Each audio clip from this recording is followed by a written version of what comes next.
Hey friends, it's Chris the Earthborn Alchemist, and this is going to start a series that I want to run similar to your edible backyard, but this is all about survival tips, tricks and tools, techniques, different things that will help keep you alive when you are in the natural world. And what I'm going to start with is talking about probably one of the most important aspects of survival, and that is fire. Without fire, you have no ability to purify your water, you have no ability to cook your food, you have no ability to destroy bacteria if there's bacteria present in the things that you want to eat, you have no ability to prepare, different medicines that require heat, you have no ability to keep yourself warm, you have almost very little, you've literally cut your ability to survive down to a fraction of what it is when you have a fire. No fire, very little chance of actually surviving, depending on what the climate is doing. But again, even in hot ass Florida like this, the reality is if you don't have a fire, you can't purify water.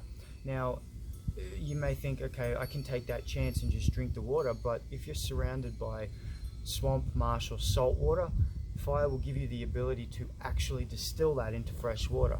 You can't drink salt water. All kinds of bad things happen inside the body when you start doing that. So this first one, I'm going to talk about friction fire. I'm going to talk specifically about the bow drill. And this is a really powerful, really handy tool to get right, to practice, to get yourself some materials and to get right. Now there's a couple of ways that you can look at this, right? You can say, all right, when I go out hiking, I'm going to take a lighter, I'm going to take matches, waterproof matches, I'm going to take my ferro rod, I'm going to take magnesium fire starter, I'm going to take fire starting kits and all of that stuff. It's cool, it's good to have multiple options, great to be prepared. But here's the thing, those things will all have the ability to fail. A fire drill, a fire bow drill will absolutely never fail you if you get the elements of it right. It doesn't matter if it's pouring rain. If you have the elements of it right, it will not fail you. So that's one of the reasons why I really like having this as a part of my kit. Now, you can find yourself in a survival situation and take the materials from the natural world. You can do that. But every time you do that, if you don't have the details exactly right, you are stacking the deck against yourself, right? And what I mean by that is, if the wood is wet, you need to cut away the damp layers and get to the drier layers on the inside of the wood. You need to make sure that you have the wood that's going to make a sufficient hearth or baseboard. You need to make sure you have a sufficient drill. You need to make sure you have string to create the bow. So all of these things are elements to be considered, and if you get one of them wrong, you're not going to create fire. That's why, regardless of how much other stuff I have in my fire starting kit when I go out, I also like to have my bow drill kit. Now, what is included in the bow drill kit is a hearth or a baseboard. You can see this has already been used. I have 2 holes, unlike a lot of drills you'll see, bow kits, where they have a hole on the outside and then a notch that collects the shavings, the powder. The reason I don't like that is because then you've got to find a leaf, you've got to make sure it's right underneath. If the board moves, you kick the dust away. All kinds of shit can go wrong with that can stop you from collecting the ember. With this, one hole is always bigger than the other, and you alternate. As one hole gouges out more from using it, you go to the other one. So you're always working with a shallower and a deeper hole. Now, the other thing with this is, as you are using the shallower hole, the dust is going to fall into the deeper hole. And then as the heat starts transferring, the ember is actually going to appear in the board itself. So all you need to do when you have your ember is pick the board up, put it into your tinder bundle, and away to go. You don't have to worry about trying to find the right leaf, make sure the leaf isn't going to burn through and burn your hand and you throw it away, or you kick it over, or all kinds of shit can go wrong with that. This is the smarter way to go. Now, I have my own cedar wood hearth board. Cedar is one of the perfect hearth boards that you can get. There are a few others, but nice soft wood. And I've got a length of paracord that I have attached to my hearth board. So it sort of adds to the kit. So when I'm ready to go, I take my paracord out, and any old stick will work as your bow drill. Now, when I'm talking about making sure you have the deck stacked in your favor, the tension of the drill, the line, is super important. And there's a couple of ways that you can ensure that you get that tension right. And I'll go through that in just a second. Once I've got this tied on, I'm going to show you what I do to get this right. Alright, at the moment, that's way too loose, right? You pull it up, it's way too loose. So I generally ensure that when I tie on my control end, which is the end where my hand is going to be, I always put that behind a knot in the wood. That way, what actually happens is there's no slippage. It can't come down the bow. The other end I want to have relatively free, and I'll explain why.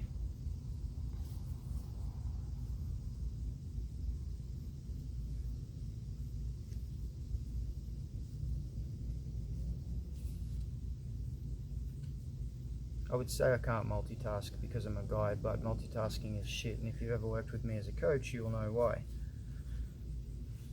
Alright. The other end I want free because I want it to be tight, but I want the ability to be able to move it up and down the bow, right?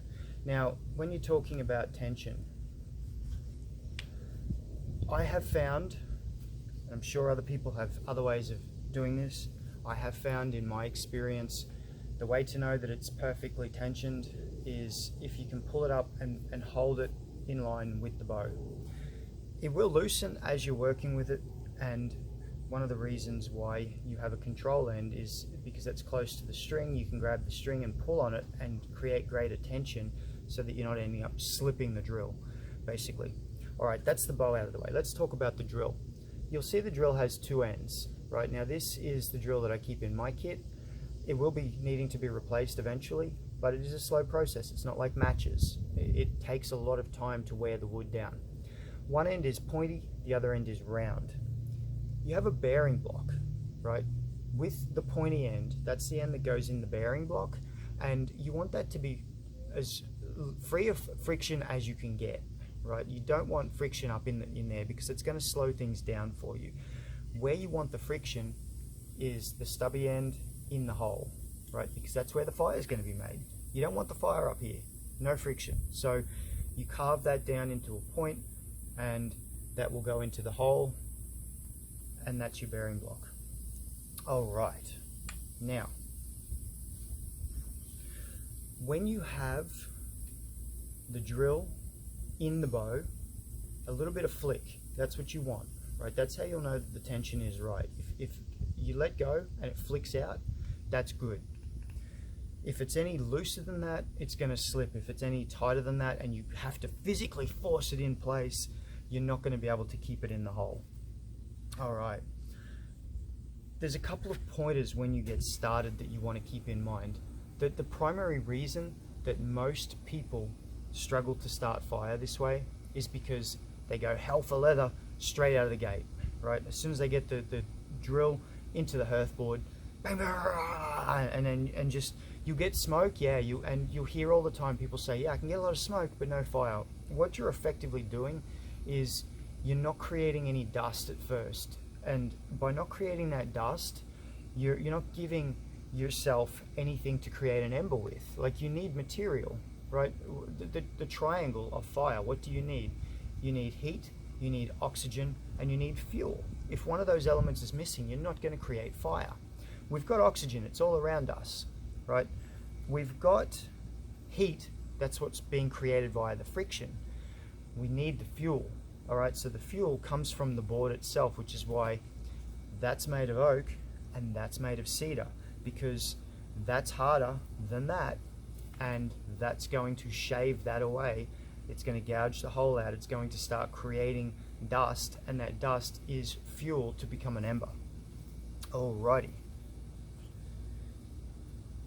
when you are putting the drill into the bow, start the way you want to continue. Now what I mean by that is you're going to thread it around so that it wraps around the drill. One wrap, right? I'm using paracord, perfect. There are some things that you don't want to be using because pretty simply they're too thin, they flatten, they cross over each other. You want it to be round if possible. I mean, anything ultimately is going to be better than nothing. So if you have to cut a piece of your shirt away, but try to make it a round, you know, try to weave it, spin it, try to make it round, because then it's just going to roll perfectly. If it's flat, it'll cross over itself, it'll get snagged and it'll jam up and you have no bow. So with this, approach from the outside and then over up underneath. And it stays on the outside of the drill. You see that, right? If you come from the inside and you wrap it around, you're on the inside.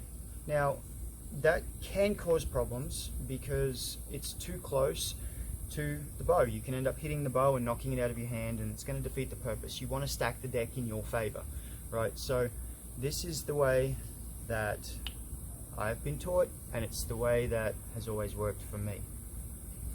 Now, we've talked about the drill, we've talked about the bow. Let's talk about the bearing block. The bearing block is for one thing. It's for bearing. It's for putting pressure downwards on the drill and creating friction, right? That is all it is for. It is not for helping you to balance the drill in the hole. And let me get set up here so that I can show you what I'm talking about. Pull that down.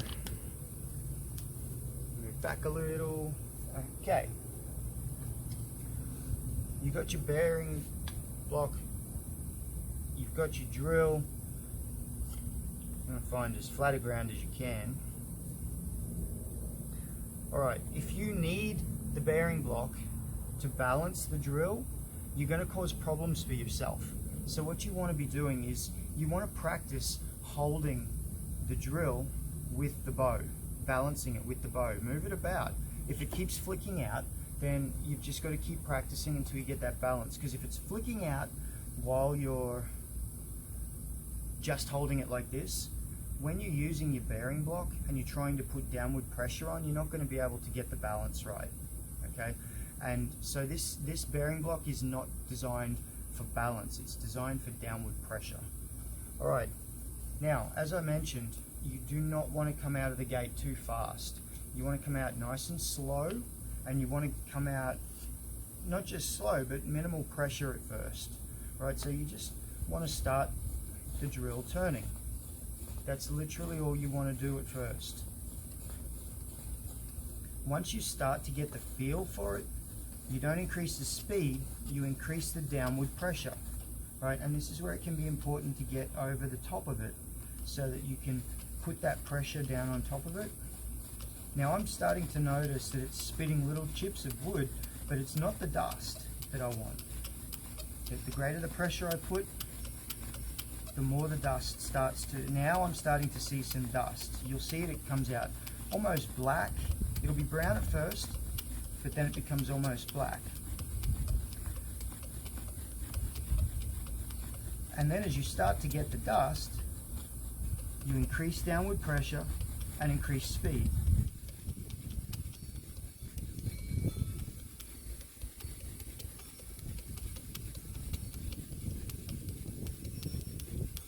Increase downward pressure, increase speed.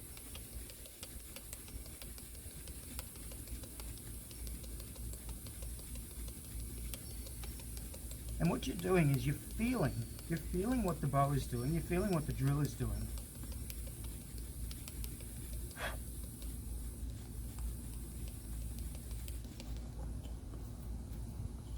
And if you get no juice, right? What you want to look at, because this is something that happens, especially as you use these tools, see how shiny the hole is? And particularly see the shine on the drill. So what I've effectively done is I have polished it. Because there was a little bit of carbon on there, I've polished it. Now, when it's polished like that, and it's super shiny, very slick, no friction, no fire. So you pull out your knife, and you shave away until you have raw wood again. You want that raw wood because that's where the friction comes from. If you've polished it, it'll sit there spinning all day and you'll barely even see a wisp of smoke. So I just cut that away, and this is one of the reasons why your drill gets smaller until eventually you need to replace it. Now the other thing you can do is you can get inside the hole and you can rough that up a little bit too. Stack the deck in your favor. So if there's carbon in the hole from a previous attempt, then what's going to happen is your drill is going to basically polish that carbon. And it looks pretty, but it doesn't start fire.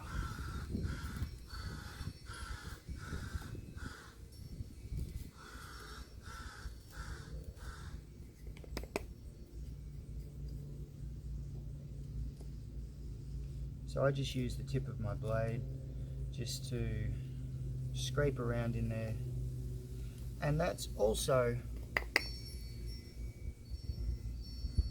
going to gauge out that hole a little bit, so eventually you'll need to make a new hole. Now you make a new hole on the board the same way, exactly the same way as what I've just done.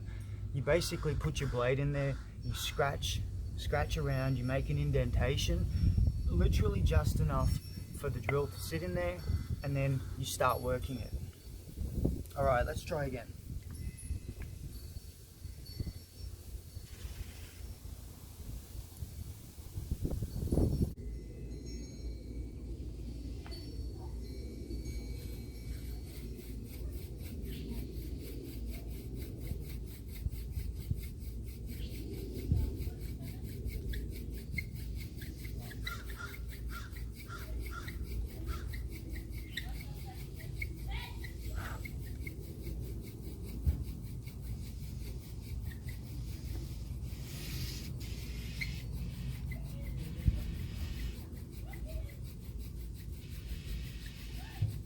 You see I'm increasing the speed once I see the powder and the smoke. Speed and pressure, speed and pressure. It's all friction now.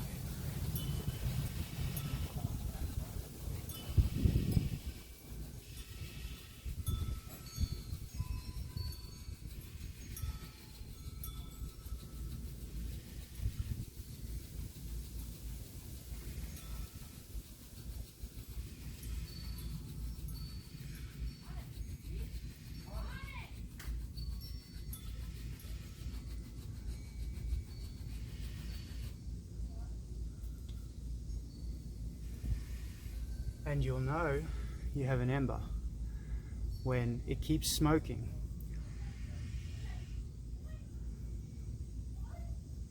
You see the glow. It's a nice fat ember in there. At this point, what you'll do is you'll take that ember, the extra dust you can feed into it. You'll take that ember, you grab your tinder bundle, which I haven't got set up here.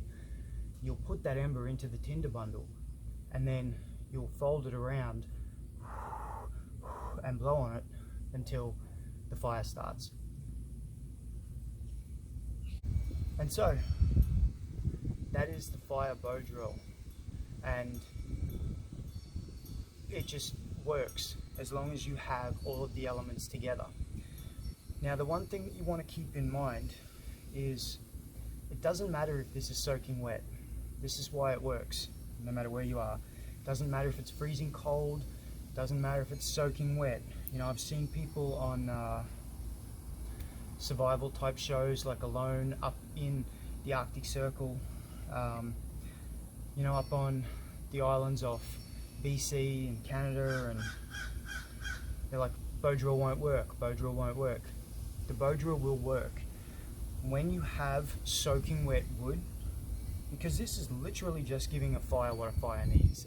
3 elements: oxygen, which is all around us; fuel, which you're creating by shaving the wood away, and heat, which you're creating with friction, right? So let's say, for example, this and this was soaking wet.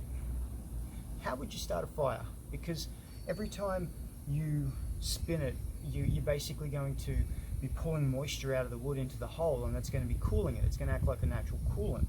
So in that instance, what you would do is, it will take a little longer. You would get yourself set up, and you would take 10 minutes maybe just to sit there and work the wood.